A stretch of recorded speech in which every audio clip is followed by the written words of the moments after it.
How do you develop an Olympic athlete? You cannot develop Olympic athlete. Dr. Genadijus Sokolovas, better known as Dr. G, has worked with legends like Michael Phelps and Ledecky. He has thousands of athletes under his belt, and 150 of them are Olympic champions. Not just Olympians, but actual Olympic medalists. And normally they hate each other. One of them died. If you second, you dead. He is the former director of physiology at USA Swimming, where he developed cutting-edge software and training programs for the USA Olympic and national teams. He now works as the director of high performance at USA Pentathlon, where he continues to develop programs to elevate athletes to elite levels. Hey, Dr. G, thank you for coming. Thank you so much for having me here. I'm excited. Dr. G, tell me about yourself real quick. So, my full name is Genadijus Sokolovas. I'm originally from Lithuania, small country in East Europe. And I did my PhD in Russia back in 80s. Actually, already 40 years when I started my PhD studies. So, I'm 40 years in sports science. And my primary interest was exercise physiology and rates of adaptation in sports. And mostly we studied endurance sports. However, the same principles we applying with strength conditioning sports as well. And then I was professor at university after finishing my PhD studies, Dean of Coaching Education. And then back in 94, 93, USA Swimming started to be interested in our studies that we're doing. I created first computer programs in the world probably back in 89. We didn't have even personal computers at that time for training design based on the rate of adaptation. And then gradually computer programs become better, and better. And then eventually USA Swimming hired me to move to the United States to work at Olympic Training Center in Colorado Springs back in 2000. And since then, I'm working at Olympic Training Center, now in different capacity, not with USA Swimming directly, but with another Olympic sport, USA Pentathlon. And also we're testing a lot of athletes, about, not only in physiology right now, adaptation, recovery, but also in biomechanics. In particularly in swimming biomechanics, and I'm one of leading expert in the world on swimming physiology as well as biomechanics, and I'm on the panel of International Swimming Federation experts sports science panel, doing coaches certification around the world in swimming and pentathlon. So therefore, variety of areas working right now. That's pretty cool. How do you develop an Olympic athlete? So it's a pretty broad question, how to develop Olympic athlete. You cannot develop Olympic athlete, let's say, coming to sport at age 20 and older, unless sport is relatively easy, it's not developed as much. And there are lots of new sports, I would say. For example, breakdancing was in Paris. Obviously, you can develop probably breakdancing at age 20 or older. But in established sports, which are really require long-term training, you need to start from young age. And first, you need to identify what's your sport, what you're talented for. So obviously, you can kids can do multiple sports, which is great. We don't want kids to be doing just one sport and specialized. All the studies indicate specialization in the sports is not working for young kids. First, it's boring. Okay, you're doing always one sport. Okay, eventually we're tired of that sport. So, but if you're doing multiple sports, kids are identifying themselves what they really like, what they're motivated to do. And some athletes are more prone to do one sport than other, have more talent in one sport than others.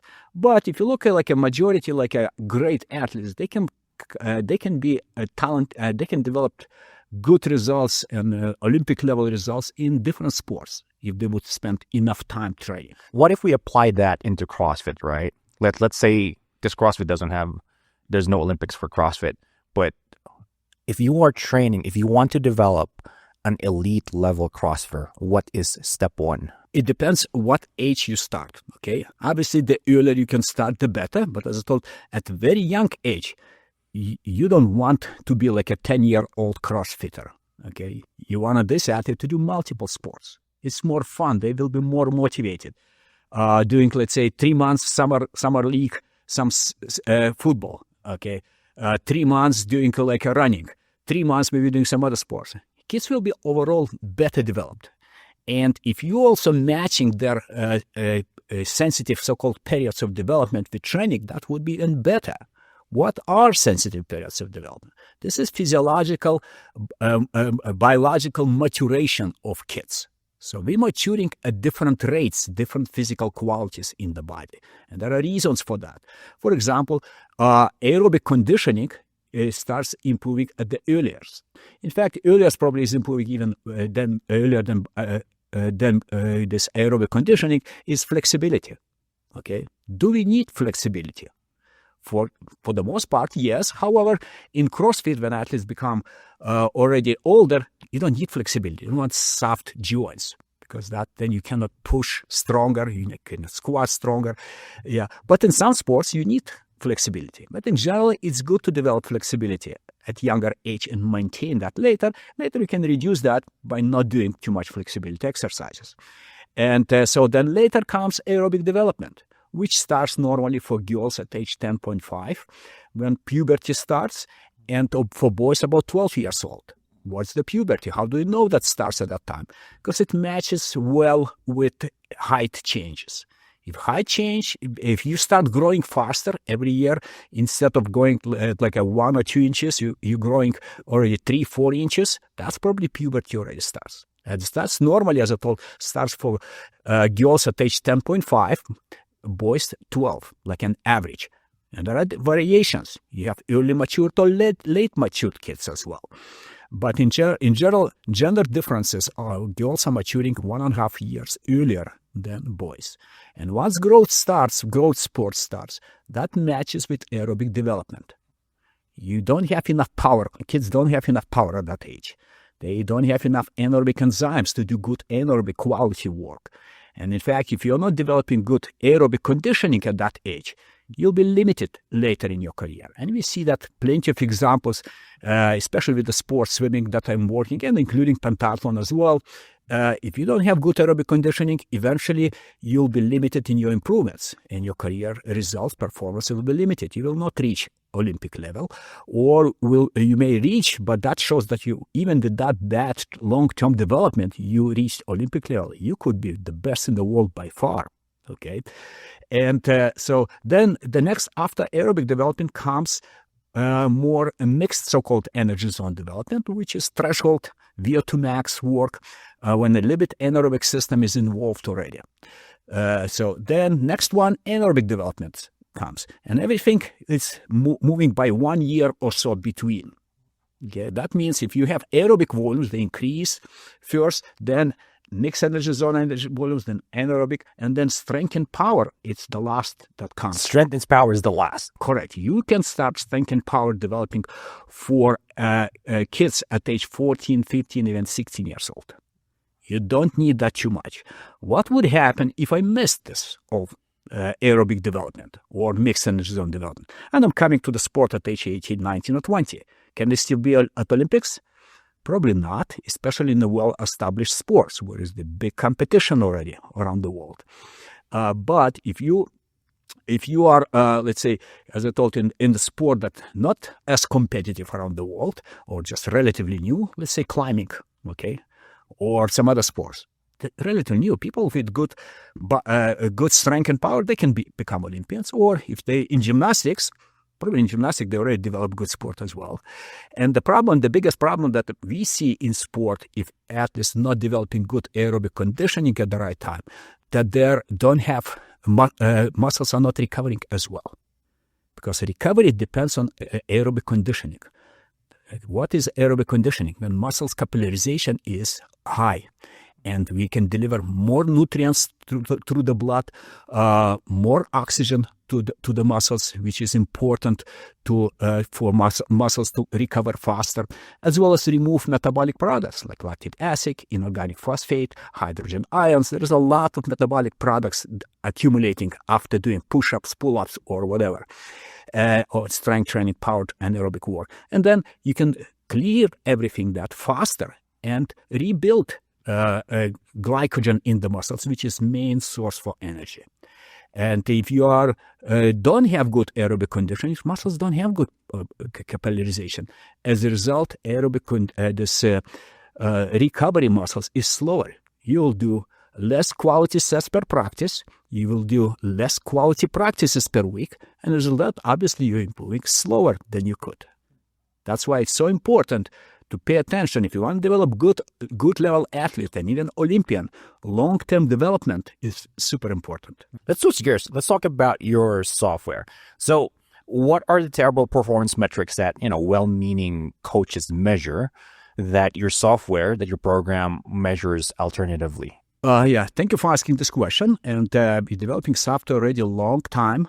And I started to be interested in developing software when I did my PhD, because I did PhD based on training based on rate of adaptation. In fact, first we just studied adaptation. How fast you're adapting at different age.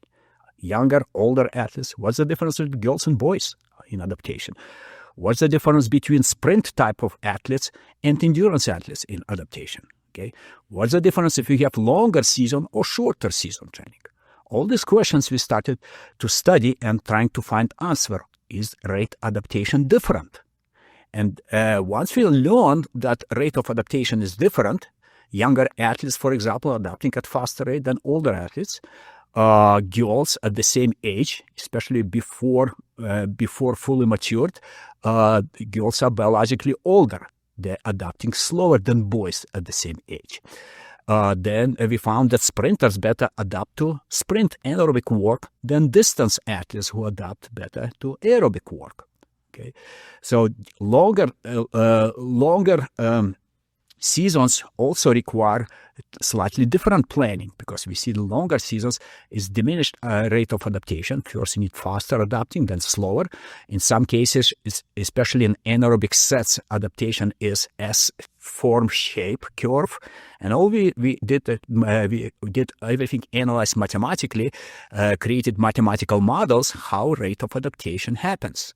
And once we know the models, once you know the data, how adaptation happens, depending on multiple factors, we started to program training design based on rate of adaptation. For example, if you improve in 1 week aerobic conditioning 10%, anaerobic conditioning 5%, your strength, power improve 3%. What that means for next week of training? Theoretically, you can do more. 10% aerobic, 5% anaerobic, and 3% sprint and power. Okay, so that was the initial idea. And then we started design seasons based on rate of adaptation. Younger athletes adapting faster. They train less, but adaptation faster. That means training stress on the body can increase at faster rate for younger athletes. They will not be overtrained. Older athletes adapting slower, including Olympic champions, because they're already at such a high level. How much you can improve? 100th of the second and you'll break another world record? Yes, we'll be very happy, but adaptation is slow. For kids, 1/10 of the second improvement means nothing. Yeah, so that's why older athletes train more, volumes are higher, but volumes increase at slower rate. Younger athletes train less, but at faster rate increase. So, and that's just example based on age. As I told, there are a lot of examples from different other factors that we're entering in the software. Now we know pretty well rates of adaptation, including in various sports as well, not only in swimming that I'm developing software for, but now we're discussing with multiple sports to apply the same principles. And that's only software for the training design.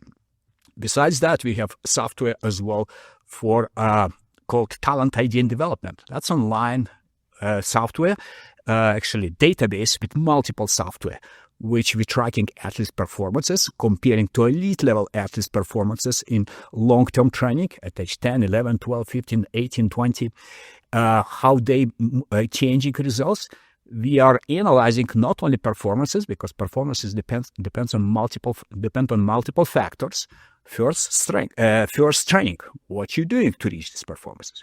Some athletes training more, some less. Then you can even evaluate talent based on cost of the performance. If you're training less and have the same result as athlete who trains more, probably you're more talented. So this is a software, I think you mentioned that this is a software that you use to actually find talents, especially at a young age, huh? Correct. Yeah. Because we can we can analyze performances changes, training, what you're doing, your Also, athletes' biological maturation based on the height change, coaches entering heights and then analyzing that. We're analyzing also relative endurance, ability to maintain speed from shorter to longer distance. For example, in running, it could be like running 200 and 400, or 100 and 200, or longer distance, depending what relative endurance you want to look in what energy system. In swimming, for example, for sprinters, we're looking 100 to 50 ratio between times. Or in middle distances, we're looking 400 to 200, or in yards, 500 to 200 meters. So there are a variety of relative endurance parameters that we are studying in many endurance sports. But the same principle can be applied for strength training as well. For example, what tempo you can work, or so for example, 30-second exercise and 60 seconds exercise with the same weight. Okay, so that will help see relative endurance. How much is decay in your tempo from shorter time of exercise to longer time? So also it can be applied in any sport, relative endurance. We probably don't know that. I didn't study that year. Just not enough time to do all the sports to study relative endurance. But that's an interesting thing to do. And even, let's say, in CrossFit or some others, okay, what's your time running 30 meters and 60 meters sprint? Okay, and look at ratio between times, and you'll know your relative endurance. Obviously, if you don't know ratio between relative endurance for elite-level CrossFitters, you need to do the study for that and analyze what is relative endurance. Then you will know, oh, okay, best athletes have this relative endurance. That's how we are analyzing swimming, running, or other events. Swimming, running is easy because there are competition times. You can go online, look at the results, and have all relative endurance you need from elite-level athletes. Yeah, I remember when I was working with USA Swimming, I heard some people saying that it's probably going to be hard to find orders of magnitudes of improvement. What's your take on that? There are so many things that can be improved. Swimming is developing sport. How do you know that? Because swimming performances, if you look at swimming times, long-term world records improving at faster rate than in running or other sports. So that's why swimming is still improving and improving a lot. But we can teach young kids how to do that correctly without kicking to large amplitude bending knees, or moving the head when swimming, or some other things, keeping good balance from center mass, developing all the power. So there are so many different things to learn. And for the most part, we are not teaching kids correct swimming technique. And our athletes will be better, better, and better. There is no doubt about this. Every generation swims faster. When I did biomechanical modeling, picking up the best swimmers who have best beginning of the stroke, best middle part of the stroke, best finish, best breathing technique, best kicking, I picked 4 people from my database. I don't have all best swimmers in the world in my database with the velocity curve when we're testing swim, but I have plenty of them, 87 Olympic champions already. And when I pick up them, so then we... he combined all these 4 swimmers in one based cycle of swimming. Okay, and I know then how much we can swim faster. Then I calculated over 100 pace, how fast we can go. And that was 43.9 at that time. Today, probably it would be even faster. So if we are swimming 46.4, 43.9, that's too slow. It's pedestrian. World records are slow. And I'm pretty sure there will be time and high school kids will come, scratch their head. Wow, 10 or 20 years ago, with this time, I would win so many gold medals at Olympic Games. Why we're not swimming today? Because we're not relying on science enough. So you're using science, mathematical models, right, to come up with the ideal stroke? Correct. Well, how are the other coaches doing it? I mean, they're using it at some point, but a lot of coaches are thinking they know everything. If you have elite level swimmer, you're working like this, you know everything, you know. But then suddenly somebody breaks a record. Then you start scratching your head. What happened? I need to look at the sports science maybe more. I need some help, you know.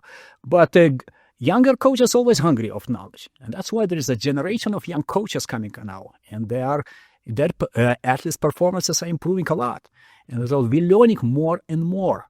And training is better, technique is better, recovery, nutrition is better. There are so many different things happening better, better, and better. And that's why we're just scratching the surface on the swimming. You will be swimming way, way faster. That's no doubt about this. That's why we recently developed also science-based Learn to Swim program, which teaches kids how to avoid the mistakes that we have in Olympians and world record holders. They're doing mistakes. We don't need to copy their technique. We need to copy best phases. In order to understand what are best phases, we need to test and evaluate that. That's what we're doing. And once we know, okay, you need to copy these phases from Michael Phelps, these phases from Ryan Lochte, these phases from, let's say, Chinese swimmer who broke world record. But you don't need to copy everything. You don't want to copy worst phase of world record holder because you'll be just slower. Then you're scratching the head. What happened? I just copied the best swimmer in the world. I'm slower because you copied wrong phase. You need to copy the best phase. Then you will be better. So that's why there is no ideal stroke like in swimming technique. Everyone can improve, even world record holders. But for them, improve is already harder because they have such strong habit with the worst phase in their stroke. We need to change that, and it takes longer time. And everyone has room for improvement. There is no ideal stroke. I remember 20 years ago and more when we discussed with national team coaches, and some coaches telling, oh, this is ideal stroke. As a scientist, I'm always skeptical about that. What is ideal stroke? Give me the number. It's not just time at the competition. Give me the number. Doesn't matter that you world record holder today. 5-10 years from now, there will be much faster athletes. Nobody will watching your video. You don't have ideal stroke. So sport continuously improving. So that's why we need to measure that. And eventually that's why we develop equipment which allows us to measure. In the last 17 years, you are using this type of equipment to measure technique and quantify. Once you quantify, you start to understand the process in everything. Biomechanics, physiology, recovery, strength training. If you're not measuring, you don't manage the project, the process of training. And our software, as I told, eCoach, is based on all the data, all the research. It's not just based on somebody's experience. It's research data. And next step in the software, where you have algorithm, change training based on athlete's adaptation. You have seasonal plan based on predicted your rate of adaptation, which is pretty good already. But if your adaptation is not happening this way, you've been sick during the season or something else happened, you can redesign your season, but software can also tell you if you're measuring. You enter data, testing results every week or every day in the software, and software changes your plan based on your adaptation. Adjust volumes, progression, based how you progressing in aerobic fitness, anaerobic fitness, strength training, and many other parameters. So can you recall a time when you worked in an athlete, a specific athlete, and he hit like a massive personal record after using your software or after using all the analytics that you provided for him? Oh, there are plenty of examples, and at different levels. For example, at the World Championship, there are like a lot of teams coming which don't have elite level athletes. Okay, and then we are testing them. I'm talking about swimming World Championship that I'm working a lot with swimmers, and we have a special project with the International Swimming Federation when we're testing swimmers from developing countries at the World Championships, and I'm advising before the race what they need to do, just change technique. And they are coming after the race. What happened? I just dropped 5 seconds. I never dropped so much in 100 freestyle swim. I don't know what happened. Dude, those swam differently. Yeah, to those who are listening, I mean, 5 seconds is a lot. It's a lot, yeah. So, and that happens all the time. Okay, even working with elite level athletes, we're making huge differences as well. Yeah. For example, when I worked with Michael Phelps as well, we have been tested his recovery ability and also what he needs to do in practices, how to recover faster. And we found that after testing lactates at the end of the practice, that his lactates have been always very low at the end of the practice. So then I started to dig a little bit deeper on that. Okay, what do you eat? Okay. Before practice, what are you eating during the practice? No. Okay, just drinking water to keep hydrated. Is that enough? No, that's not enough, because if you wanna recover your glycogen in the muscles, which is main source for energy, and you need to intake carbohydrates. And then we started to study when you need to take carbohydrates. And we found that after about 30-40 minutes high-intensity work, your carbohydrates are already low.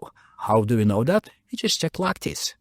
Peak lactate became low already after 30-40 minutes of high-intensity work, which means if, for example, if practice lasts 2 hours, second half of the practice will not be effective at all. That's why every 30 minutes you need to eat and drink something.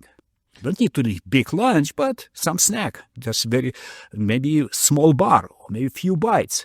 Yeah, energy drink. Then you're boosting your glycogen in the muscles, and you'll be performing better at the second half of the practice. As a result, your practice will be more effective. You're going to improve more. And that's what happens. We started to bring energy bars and energy drinks to athletes to the pool, on the pool deck, like on the cart.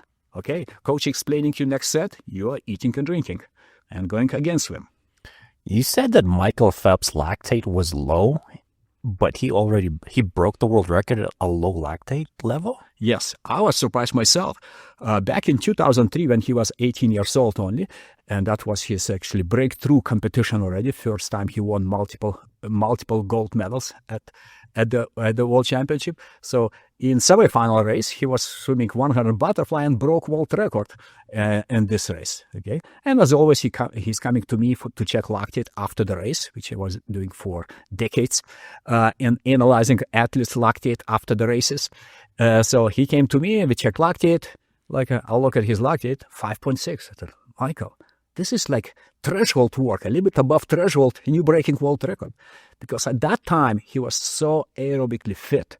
And as I mentioned before already, aerobic fitness is huge. If you don't have good aerobic fitness, you cannot handle good quality work. To those who don't know what you said 5.6, that's not average, right? What's the average? Average lactate for sprinters, 100 butterfly, is around 13-14 millimoles per liter. So he was all the way down at the fives. Correct. Eventually, he reached 14 millimoles per liter, but that was later in his career when he was already 23, 24 years old, when he started to lift weights and starting power and other stuff. Then you can reaching a higher peak lactate. But also, it's a factor of maturation as well. Once you matured, you have more anaerobic enzymes, and you're reaching higher peak lactates as well. What other opportunities have you found that in Michael Phelps, that you were able to exploit to, of course, like help him level up? There are different things. We measured even strength. For example, we have methodology to measure specific and general strength. Okay, that's one area could be implemented in any sport as well. For swimming, general and specific strength. Strength on land, that's a general strength. Then we need to use this strength in our specific environment in the water. Okay, then we're measuring strength in the water. As a result, we can see what's the transition from your general strength to specific strength. And once you're just starting to collect data, you don't understand that. Okay, what should be this transition? Now we know what should be. Good transition is about 55%. And depending on the test, it will be different, obviously. But in Michael's example, transition was super good. He was transitioning strength when he was younger, about 60-65% from land to the water. Okay, that means that he probably has some limitations on the power. He needs to improve power next step. You cannot just transition without building general strength. That's why he needs to improve general strength on land, and then again improve transition. It's always phases. You're building general strength, going to specific strength, general, specific, through the season, for example, of the training, which normally lasts 4, 5, 6 months, this normal training season, to prepare for the major competition. And so that's the same thing can be done in any sport. For example, what is general strength for, let's say, for weightlifting? Okay, maybe some exercises on different machines, how much you can push, not necessarily like a lifting above your head, maybe bench press or something else, and then how that transfers to other area. Okay, or another thing we're doing also, we are analyzing in swimming strength of different components. For example, in swimming is arms and legs. Okay, so then we're measuring strength on land with the arms. Okay. Not only in the water, so specific strength with arms, with legs only, and full body swim combining together. Okay, it seems like studies have been done. I read studies like if you have left arm, how much weight you can push, right arm on the bench press, and both arms. Okay, how are you combining this together? Some athletes combining better, some not as good. Okay, same like I can see in weightlifting, for example, you're doing squats. Okay, you're doing bench press or lifting head, pushing the weight above your head, and then you're combining them together.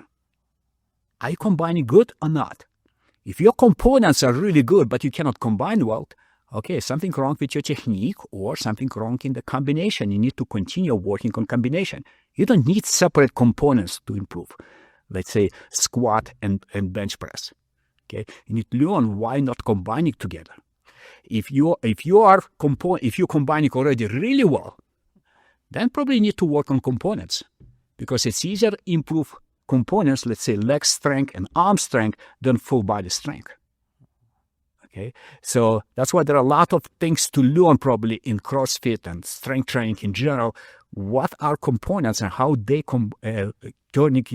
how you're converting component strength into full body strength. So which one do you prioritize first? I mean, it depends on the sport. Yeah, it's hard for me to tell what's priority more. For example, weightlifting, probably priority legs.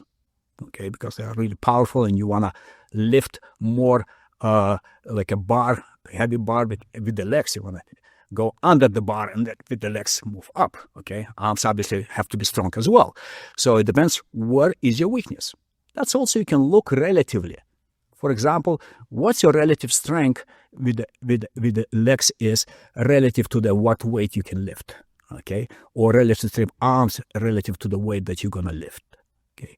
So what's the contribution from the legs and arms basically in the full motion of your exercise?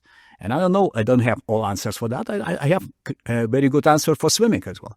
I know exactly how much legs and how much arms should be. And everyone is different. Some people compensating that, which is okay, but I know how to identify weakness. That's how we are identifying the weakness. Is the weakness combination, for example? If the weakness certain components, okay? Is the weakness transition of strength from land to the water in swimming, for example? What's the weakness?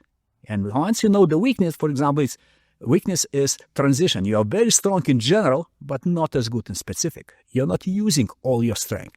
That means you don't need to work on general. So you start managing better your training by working on more on specific strength. Let's go back to the developing an athlete again. But since we talked about children, right? What if a CrossFitter or even like an athlete in general comes to you and what would be the first thing that you would do for that person? We have actually some answers for that.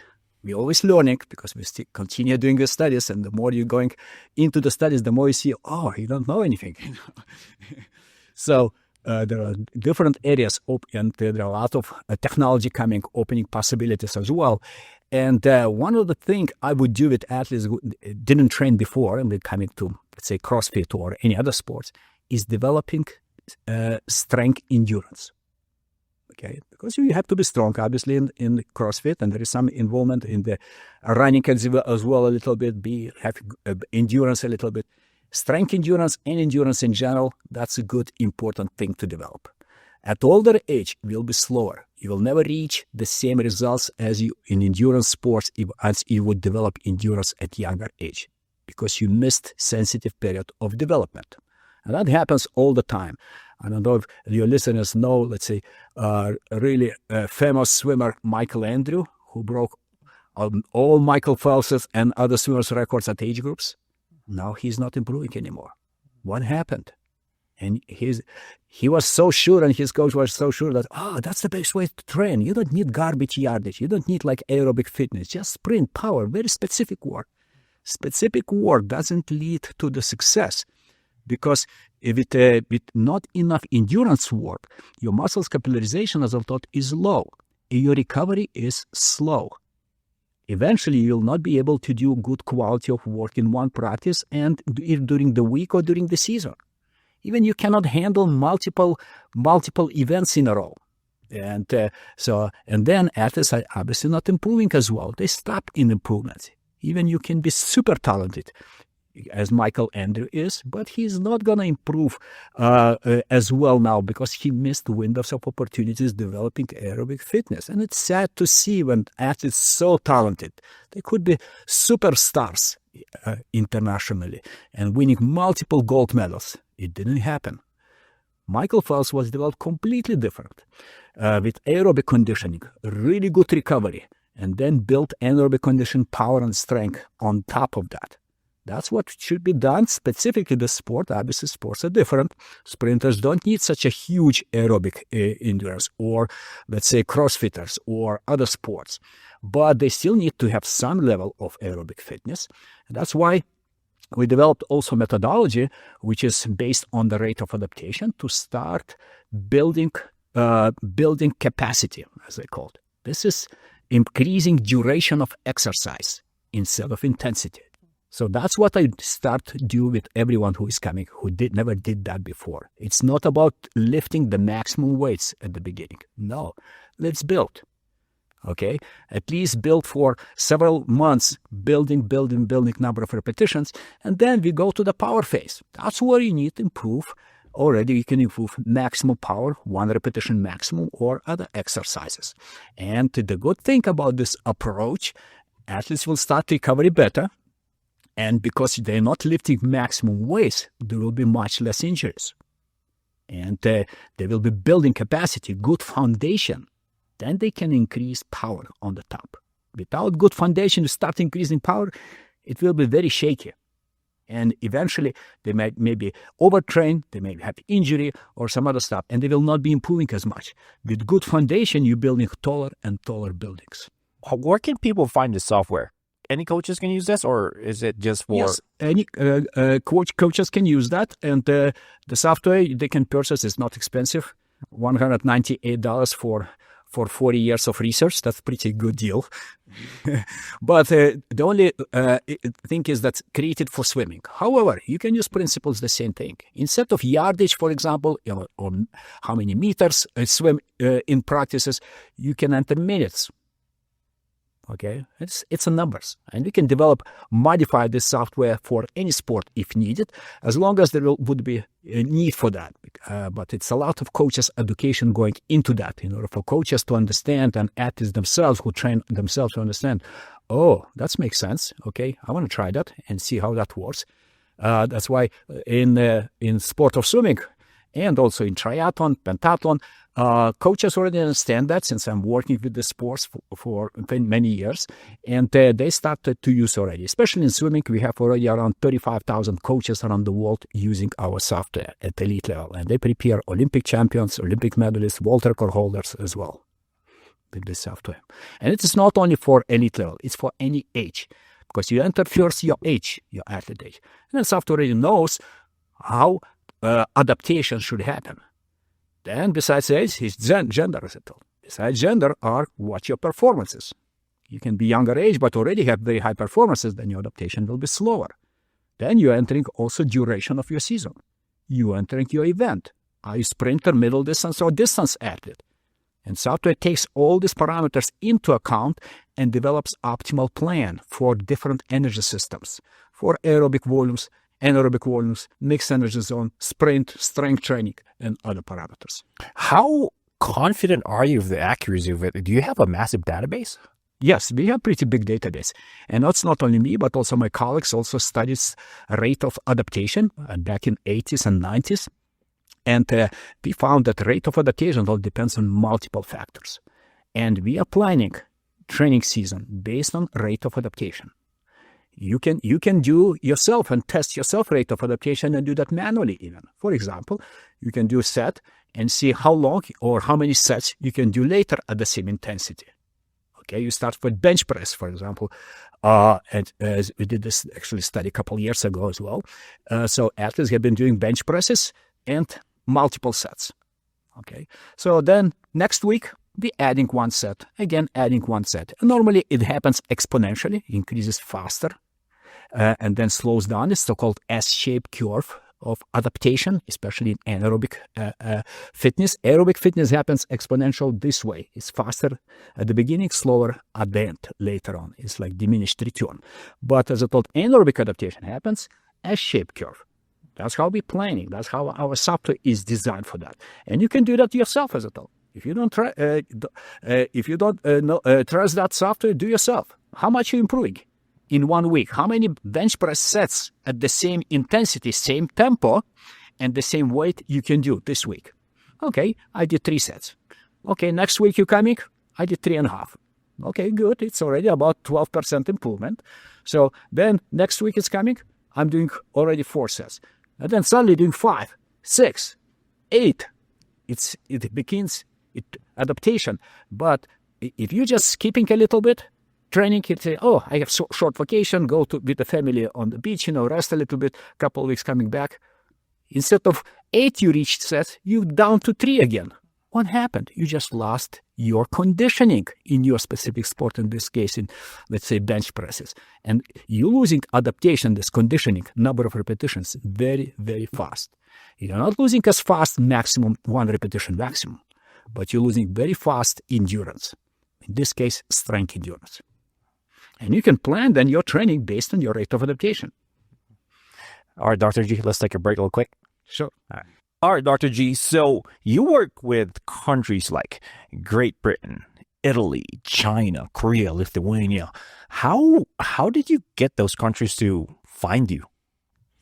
I mean, it's all over the time. You are building connections, working internationally with athletes. In this case, I worked a lot with the international competitions with Team USA, traveling around the world. Also work on coaches' education, develop different tools for coaches, such as software, also testing methodologies, training equipment we're developing as well, such as, for example, working on a balance platform and doing different strength exercises, or in this case, we're doing swimming exercises.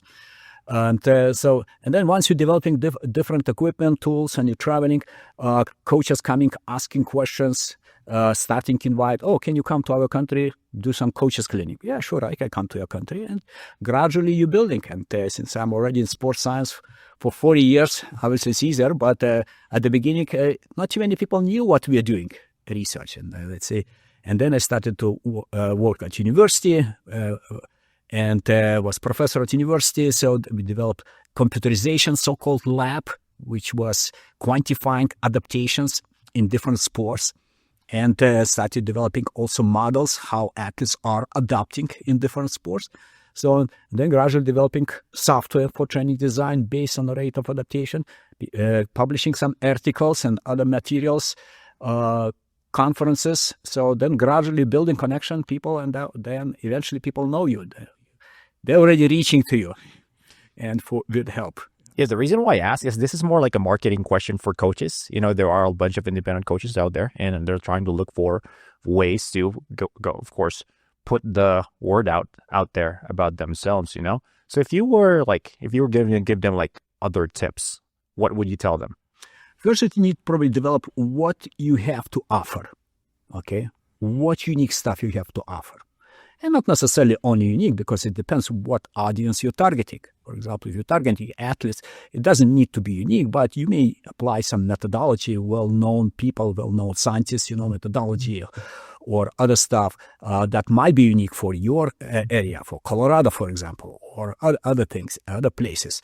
So and then people, we want to try that to do. For example, we recently launched new science-based Learn to Swim program. And many teams already asking, and countries even asking, wow, we want to apply that.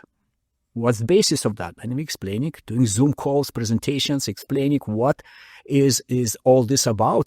And people start, we wanna try as well. We wanna apply that. And in order to market yourself, there are a lot of different ways to do that. For example, there are coaches conferences, okay, in your sports. There are also, let's say, Facebook groups. If you want to market, let's say, to parents, there are like parents groups probably in every sport as well, online, in Facebook or somewhere or other places. Maybe even Instagram. I'm not big in Instagram, but I have Facebook. And so sometimes I'm publishing also my materials in the Facebook and people sharing that. Oh, it's so cool. You want to try that? Okay. They're calling me, asking questions. Can we come to be tested with you or other stuff? Even they're traveling from different countries, from Europe flying or China flying over here just to be tested by us. So that's definitely is the way to do that. But it takes time, but the more you're marketing yourself, the more you're working with different groups, that are relevant to your sport. Are you looking for more clients, or you looking more international clinics to have? You have to know something that other people don't know in order to do international clinics. All right, sweet. So let's switch gears. Let's talk about pentathlon, since that's your new bread and butter now. So what exactly is pentathlon, and what's the reasoning behind the sub-sports that are in it? Pentathlon is a unique sport. In fact, if you look pentathlon history, pentathlon is the oldest sport in Olympic family. Why oldest? Because it was 2,500 years ago already at Olympics. In ancient Greece, pentathlon. That was most popular sport at that time. Ancient warriors competed in pentathlon. They stopped all the wars, Spartans, Romans, and many other warriors. They fight each other, constantly wars, and then Olympics coming. Everyone stops fighting. Let's go show that we're better at sports, Olympics, okay? And what events at that time have been throwing rock, like a discus throwing, okay? Throwing spear, who can throw the furthest one, a long jump with rocks in your hands, see how far you can jump, short distance run and the last fifth event was two athletes who performed really well these four events, was wrestling. And normally they hate each other. One of them died. A few seconds, you're dead. Okay? So that's why it was really fighting, because they hated each other. They're enemies forever. But only because Olympics, they stopped fighting and they're coming to the Olympia in Greece to compete against each other. And that was not friendly competition at all. Okay, so the people had been dying at these competitions, they're killing each other.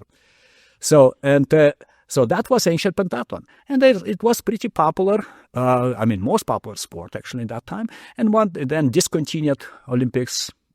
I don't know how many thousands of years ago, BC, probably a few years.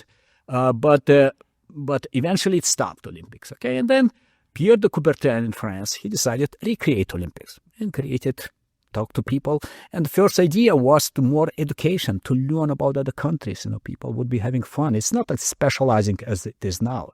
Olympics in Pierre de Coubertin's head completely different.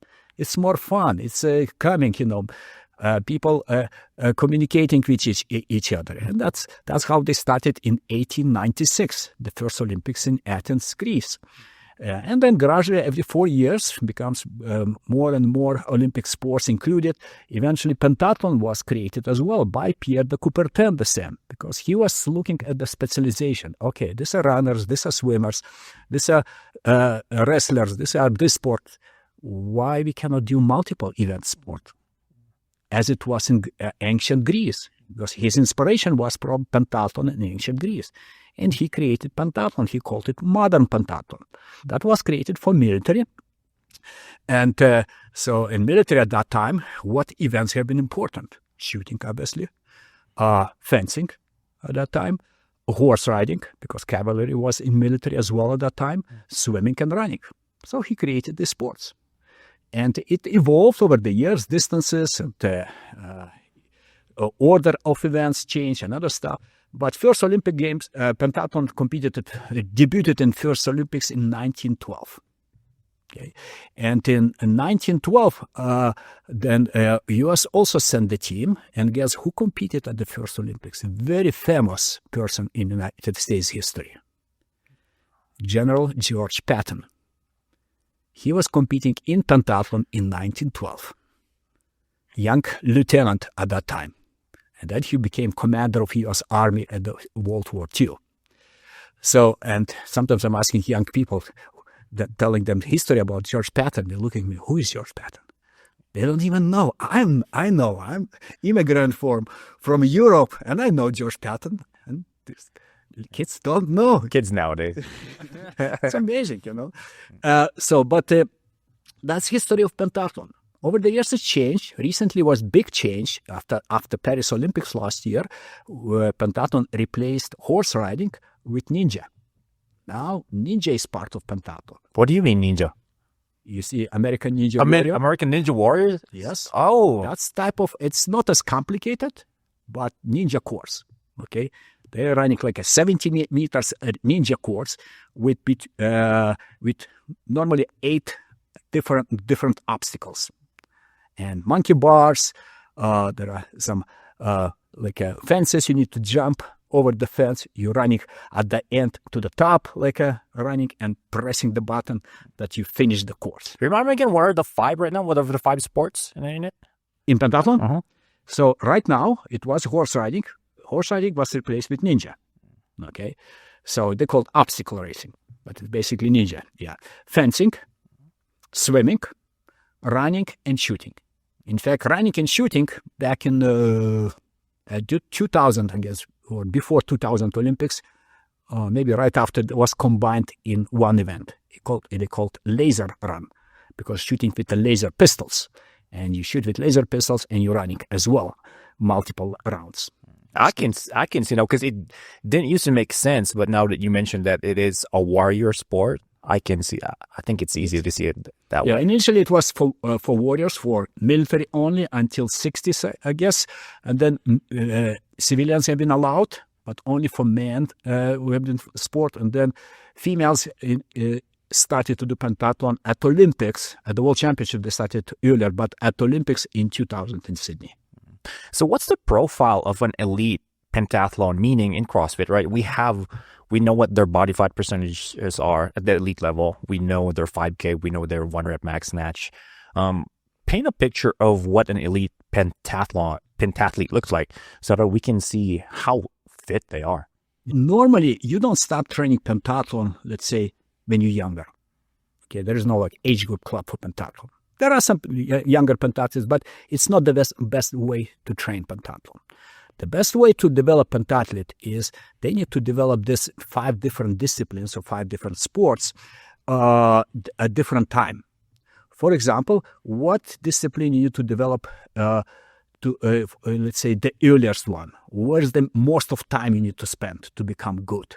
Okay, like if, for example, in ninja, probably 2 years of good training. If you're fit, you can become pretty decent. Okay, in running, if you never train running, but you say you have some conditioning, you probably in 4 or 5 years you can be decent or good, even good runner. If you're really training 4 or 5 years. In fencing, it's a skill work. Probably takes also 4 or 5 years to train the skills, because it's not as easy. Shooting, you can be decent shooter in 1 year. Swimming, how many years you need to be decent? 8 years, maybe even more. If you're coming with zero swimming background in pentathlon, you will never excel, because you need to be good in every sport. Okay, and to become good in swimming, you need to swim from young age. Okay, obviously you can compensate. You can be a really good runner, not as good swimmer. Yeah, but still it's better to have developing swimming, because swimming helps also to running. You're developing your aerobic conditioning as well. That's why a lot of good pentathletes, they are forward swimmers. Do you remember off the top of your head how fast the average runner are in the world on a world stage? In pentathlon? Mm-hmm. So I can tell based on our distance that they're running. They're running 3K right now, 5 times 600 with shooting between. Okay, so for 3K running, so good pentathletes, male pentathletes, should run under 9 minutes a little bit, like 8:50. Okay, which is 1 mile probably around 4:30. That's fast. That's fast. That's really fast. Yeah. So that's elite level. I'm talking about elite level. Okay, you can do a little bit slower run, a little bit faster swimming or better fencing. You can compensate in other sports, but you still need to be at least under 5 mintes run. Running under 5 minutes, it will be difficult to be at elite. How far is the swim, and what's the elite level numbers for those? So swimming is 200 meters. So that's the best elite level of male athletes are swimming around 2 minutes. That's pretty really fast good. as well. Yeah, that's fast. Okay? So in meters, in yards, if you convert in yards, it's about 9-10% faster. So if it's 10% faster, 2 minutes, 120 seconds, it's 148, 200 yards. That's pretty fast. Without training, you cannot do that. So let's say like the ones who are already training as pentathlete, like they're not working on their individual sports. What does an average week look like in training? Similar like I told methodology about different components, remember improving strength of legs and arms and combining in full body strength. Same pentathlon as well. There are components. There are 5 different sports. Okay. What sport you need to train to be successful? Depends on your weakness. And depends on ability to improve. For example, you coming to pentathlon with very low swimming background. Okay, probably you can improve more if you start swimming more. But at certain time, you will hit already so high your results that you cannot improve. And you train more, you're not improving anymore. Then forget about that. You need to switch to other sport. Where is the weakness? Normally, you need to evaluate your all 5 sports and decide, okay, this season we have 2 priorities. You cannot have all 5 sports training the same way. Okay, let's say 5 sports, you think, maybe 4 practices per week for every sport. It's not the good way to do multi-event sports training. Same in triathlon as well. You want to have priority, what you want to improve. And it's not only as I told one, but also where you can improve the most. Because it's total score from all sports, 5. And if you are working on the sport where you're already very strong, which athletes like to do that, you're not improving as much. How much you can improve if you're already an elite level runner or swimmer or fencer? Very little. Even you can spend like 20-25 hours a week training in this sport. You'll be improving very little. You need to find sport where you're not strong. That's why it's always evaluation process. You finish one season, okay, did we improve? We really focused on running, but I didn't improve at all. So maybe that's what I already reached my limits. Or maybe I need to change completely something different, become a runner. I forget about all other sports. I'm moving to the running club and doing only running. Then I can improve. Maybe not. Then again, reevaluating. Okay, what sports I can work? So as I told, no more than 2 priorities. If you have 3 priorities already, you are distributing your energy to too many. You mean 2 priorities per, let's say, a cycle? Per cycle, per season. Season is about half of year of training. Ah, that's long. That's long, yeah. Normally seasons should be like up to 6 months training. How long do they train per day? It depends on what kind of athlete you are. Like some of our elite level athletes, they are so-called resident athletes. Their primary work is just training. They don't do anything else. They just train. Then they can do 5-6 practices a day. That's what I did as well. I was a swimmer. Then I started to do pentathlon when I was in college, became national champion. Because I never ran, but because of good aerobic fitness in swimming, I started to run and I became pretty good in running. Yeah. I had good coaches in fencing. They taught me as well. And I was doing 5-6 practices every day, even when I was going to school. Yeah. So that's what maybe in the morning, 1 or 2 practices in the morning, then going to classes, return back in the afternoon, 3 or 4 o'clock. Again, started up to 8 o'clock at night, doing another 3-4 practices in a row. So you're looking at about 6 to 7, maybe 8 hours per day. Correct. But at the same time, as I see now from my knowledge on exercise physiology, it was not the best way to train. Because you need to focus, you need to prioritize what you want to improve. And then you're minimizing training, let's say, where you're strong. For example, I came with strong swimming background. I could reduce swimming so like 2-3 times a week, just find optimal number of practices per week, minimum optimal, to maintain my times. Even I will swim a little bit slower, that's okay. I will losing just 2 or 3 seconds only, but I can improve a lot in running or a lot in fencing because I will be prioritizing these sports. Mm-hmm. So, as the director of high performance at USA Pentathlon, how do you go about recruiting talents? Very similar as I just explained in training. Okay, I normally would look at athletes who have already strong swimming background. You coming with strong swimming background, most likely your endurance is good. Okay? But not only swimming. I want to also see at least 2 different sports. Are you strong physically? Can you do ninja, being strong swimmer? That's normally sprinters in swimming are better than distance swimmers. Okay? But at the same time, I know that sprinters cannot do good 3K run, which is almost 2 miles run. Okay, so therefore it's always like a combination of that. So most likely like a little bit longer sprint, like a 200 sprint in swimming, I would look for the results. Okay, and I know that we can teach fencing. I know that we can teach shooting. Shooting is not a problem. Everyone can shoot. Yeah, it's not difficult in pentathlon. A ninja, probably they can learn as well, based on we're already doing ninja with youth and junior athletes for the last 3 years, and we see that athletes become very good once they train on that. So that's why I will not worry ninja, not worry shooting. I worry about other 3 sports: running, swimming, and fencing. Those sports are really important, and there is very rare combination that somebody would be swimmer and fencer. In my career in pentathlon, it's just maybe a handful number of people have been, from thousands and thousands of people who had this background to come to pentathlon. Most athletes have some, runners and swimmers. For example, some triathletes coming to pentathlon. Okay, so that's why these sports I would look first, and then technical skills like fencing and shooting. And even ninja is a lot of technique. It's obviously strength, but a lot of technique as well. So we can develop that. Why are sprinters better than the long distance swimmers? For pentathlon, 2 sports are directly related to that. Ninja, as I told, you're a sprinter, you're more powerful, okay? And fencing as well. You're moving faster, you're reacting faster, okay? You're surprising opponent, you're attacking. Fencing is it's almost like a boxing, okay? You're just not hitting opponent with your fist, you're hitting opponent with épée.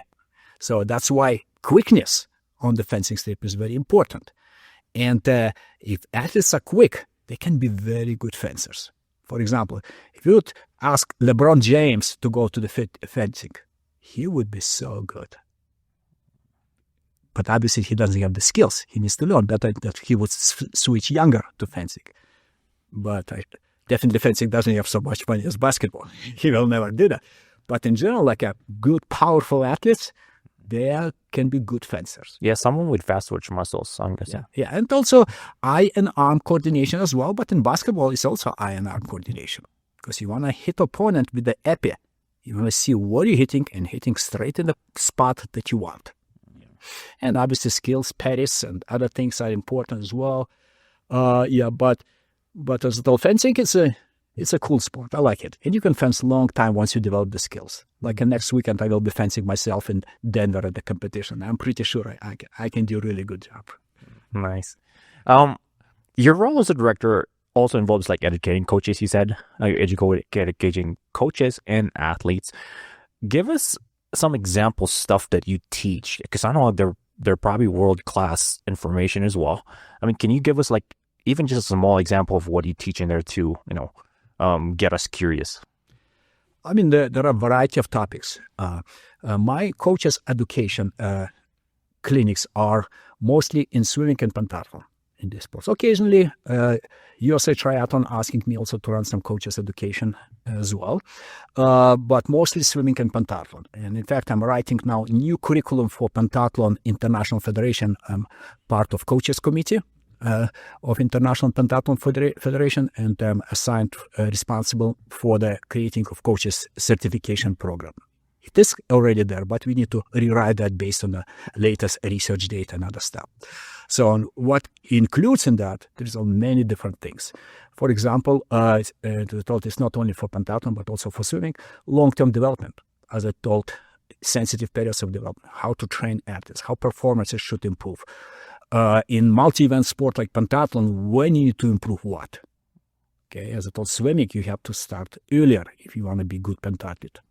You can still be decent pentathlete with not as good swimming, but then you need be super good compensating your swimming. And then also methodology during the season. how much you need to increase volumes, intensities, when, how much you need to taper. So that's why we're creating this e-coach software, which helps coaches. And some coaches, especially younger ones, they don't have good idea how to train. And I had plenty of examples when young coaches purchasing the software, then they're writing, oh my gosh, my swimmers won state national championship. I'm first year coaching. I didn't know what I'm doing. It just blindly follow the software. Yeah, because it's put everything correctly in the software. Later, once you learn how to coach, you can adjust the software, whatever your needs are. Then another thing is recovery. Okay, what we need to do in order to recover faster, so-called principles of supercompensation. That's what daily, weekly planning is for. And our eCoach software also takes that into account. It selects right practices, depending morning, afternoon practices, duration of the practices, what you did before the practice, and software designs optimal weekly plan, and even writes the practices based on coach's input. There is a database of different sets in the practices, and a software can design practices based on the sets that they have it's included in the database, which are pretty good sets, but every coach has their own preferences, own sets. So coach is entering sets that coach likes and disables sets in the database that coach doesn't like. And the software starts thinking like a coach. It's artificial intelligence already. You teaching software and how to design what you want to see in practices. And that saves tons of time. You just click, few seconds, you have entire weekly plans, entire weekly workouts. Everything is included. Yeah. So that's what our eCoach software does. And as I told, hopefully we can expand that to multiple sports, not only to endurance sports that doing right now. And then we also teaching biomechanics as well. Especially I'm advanced in swimming biomechanics, and we are teaching how to swim better, more efficient way, how to learn swimming technique correctly, how to teach kids in learn to swim program correctly in order to avoid typical mistakes that we see even in Olympians. In fact, a few years ago, I did biomechanical modeling how fast we could swim based on our ideal swimming stroke understanding. Nobody swims ideal stroke. Even Michael Phelps or many other world record holders, Katie Ledecky, they don't swim ideal stroke. They're doing mistakes. What would happen if they would avoid those mistakes? So basically what I did, I combined 4 best swimmers that we have in database, they don't necessarily 4 best in the world, because we're not testing everyone, already tested in our database in swimming technique, almost 90 Olympic champions, a lot of medalists also from Olympic Games. That's a huge already number. I don't think anyone in the world has larger number of athletes than we tested. And then we combine different phases. Who is the best at the beginning of the swim stroke? In the middle? At the end of swim stroke? Who is the best during the breathing cycle? Who is the best in kicking? So when you combine this, you have, as we see it today, ideal stroke. But nobody swims ideal stroke. Everyone is doing mistakes. And once we combined, I was surprised that we are swimming pedestrian. World records are very slow. Wait. So with the ideal mechanics, what do you think would be the percentage of improvements right now when it comes to performance? So I'll tell you time, and we can calculate together the percentage. So world record right now is 100 freestyle 46.4. When I did modeling, it was 46.9, I believe. Yeah, 46.9. Okay. So when I modeled, I found that record should be today with ideal technique, which we already know. Swimmers already swimming different phases. We just need to find swimmer to combine all these phases in one, the best phases. World record would be 43.9. That's about 8% faster over 100. That's orders of magnitude. It's a huge. That's why when swimmer from China broke world record in Paris, over 100 freestyle, half of a second, he dropped, maybe a little bit less than that, 0.4, I believe, because he dropped already before a little bit. So, and did 46.4, everyone like quiet was entire building. What happened?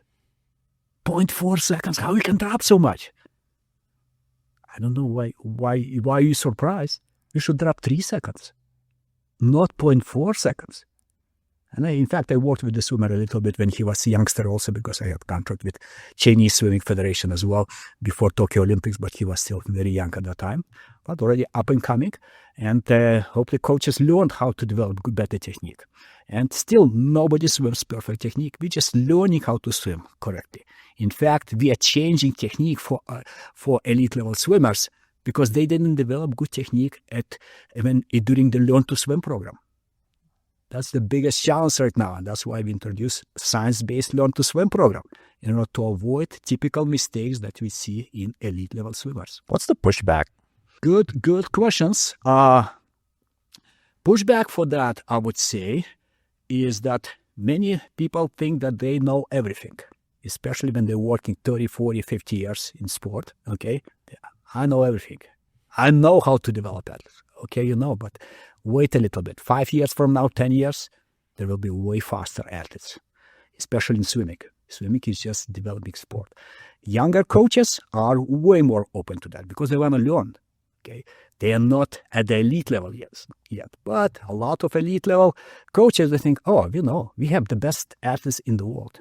Wait a bit. This is your best athletes 5 years from now? Nobody will be looking at your athletes because there will be way faster athletes. Dr. G, where can we find you? You can find me at Olympic Training Center in Colorado Springs or in Colorado Springs over here. But I'm traveling a lot here. So that's why there are a lot of coaches clinics around the world, testing regularly, developing technology, working with multiple people, trying to find the best engineers who develop and implement the ideas. They have best software developers. So that's why it's always on the move. Can we just email you on LinkedIn? Absolutely. Yeah. LinkedIn, Facebook. You can find me at many places. Sounds good. Hey, Dr. G, thank you for coming. You're very welcome. Thank you for having me. I appreciate that, Clint.